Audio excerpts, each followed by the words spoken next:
पहले तो मैं अभिवादन करना चाहूँगा घाटशिला विधानसभा के प्रबुद्ध मतदाता मंडल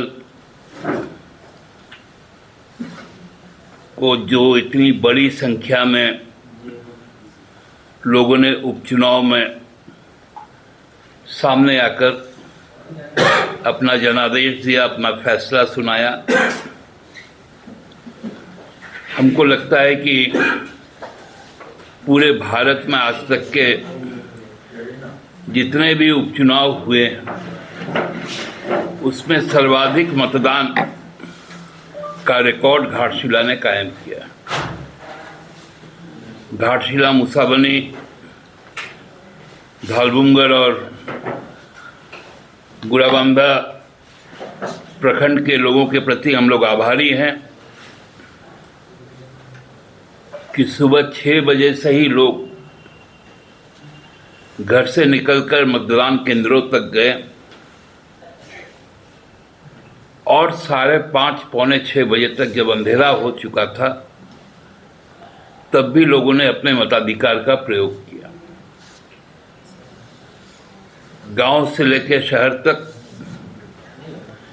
मतदान का प्रतिशत लगभग एक रहा।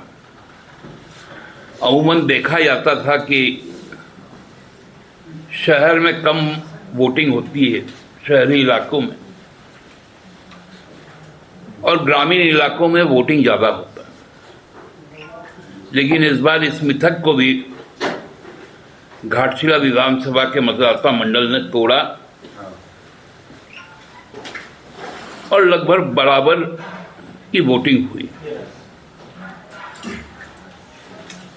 यह चुनाव बड़ा निर्णायक उपचुनाव था,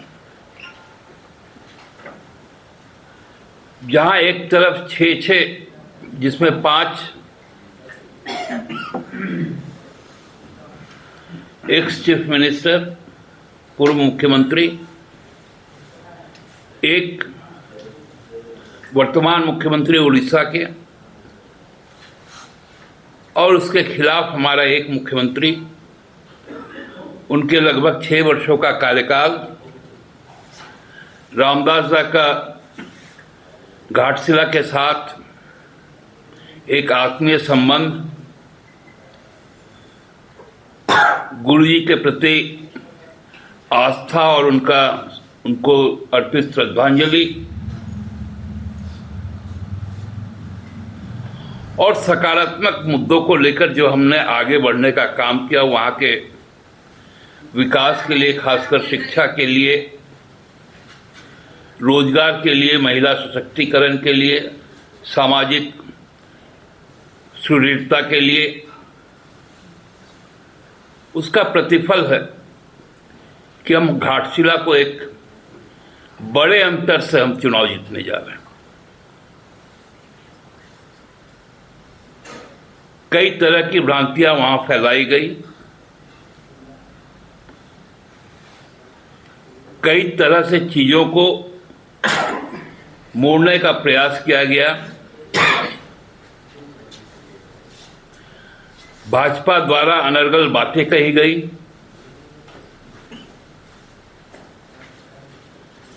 पैसा और संसाधन जिस प्रकार से भाजपा द्वारा वहां पर खर्च किया गया वह अभूतपूर्व रहा।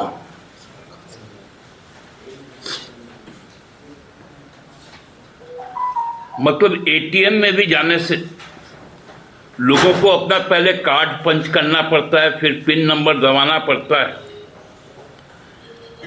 तब राशि निकलती। लेकिन घाटशिला में जब मालूम चला कि भाजपा वाले से यदि कोई भी व्यक्ति पूछता था कि यहाँ का एटीएम किधर है, तो एटीएम जाने का जरूरत नहीं पड़ता था। उनके नेताओं के पॉकेट में इतना पैसा रहता था कि उसके हाथ में वहीं पर दे दिया जाता था। लेकिन जहां लोकतंत्र सुरक्षित है, जहां इस देश के आम जनों की चेतना जागृत है, वहां पैसा काम नहीं देता है, वहां प्यार, वहां प्रतिबद्धता काम देता है। किनकी चूक थी? पहलगांव में जो घटना घटी उसमें किसकी चूक थी, इसकी जांच हुई। उसके पहले पुलवामा में केंद्र सरकार दावा करता है कि परिंदा भी पर नहीं मार पाएगा, लेकिन वहां पर भी इतने बड़ी तादाद में पुलवामा में विस्फोटक आया। आज कितना साल हो गया? 6 साल हो गए। उसकी जांच की रिपोर्ट कहां है? और हर बार क्यों ये आतंकवादी हमला चुनाव के समय ही हो जाता है? आखिर गृहमंत्री कब तक अपनी जिम्मेवारी नहीं लेंगे? जब मुंबई में आतंकवादी हमला हुआ तो तत्कालीन यूपीए के गृहमंत्री ने इस्तीफा दिया था, महाराष्ट्र के मुख्यमंत्री ने इस्तीफा दिया था। क्यों हमारे गृहमंत्री इतनी बार बार घटनाएं घट रही है? वो बोलते छोड़ेंगे नहीं। तो ऑपरेशन सिंदूर जब आप चलाए थे, बड़ा पराक्रमी बन रहे थे, किस मजबूरी में सिंदूर ऑपरेशन तोड़ दिए? पूरा देश आपके साथ था। अभी भी आपके मंत्रीगण कहते हैं चुनाव के समय ऑपरेशन सिंदूर जारी है। यदि ऑपरेशन सिंदूर जारी है तो पाकिस्तानी आतंकवादी घुस कैसे रहे हैं? कौन देगा इसका जवाब? केवल एनआईए का टीम गठित करने से होगा क्या? देश के लोगों को इस तरह सुरक्षित छोड़कर आप एक राज्य का चुनाव जीतेंगे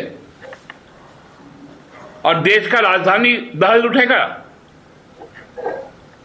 दूसरे दिन प्रधानमंत्री विदेश चले जाएंगे। पहलगाम में हमला हुआ, प्रधानमंत्री देश में थे,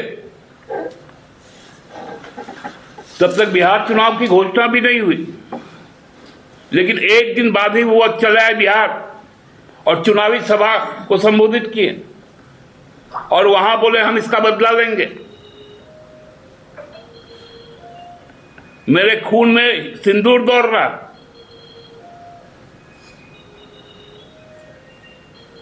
हमको लगता है कि देश ने एक बहुत कमजोर सरकार को चुन लिया है और इसलिए आज हम लोग हर व्यक्ति हर वक्त आतंक के साए में जी रहे हैं और कभी भी कहीं पर भी यदि इसी तरह की व्यवस्था केंद्र सरकार की रही तो हर शहर असुरक्षित है।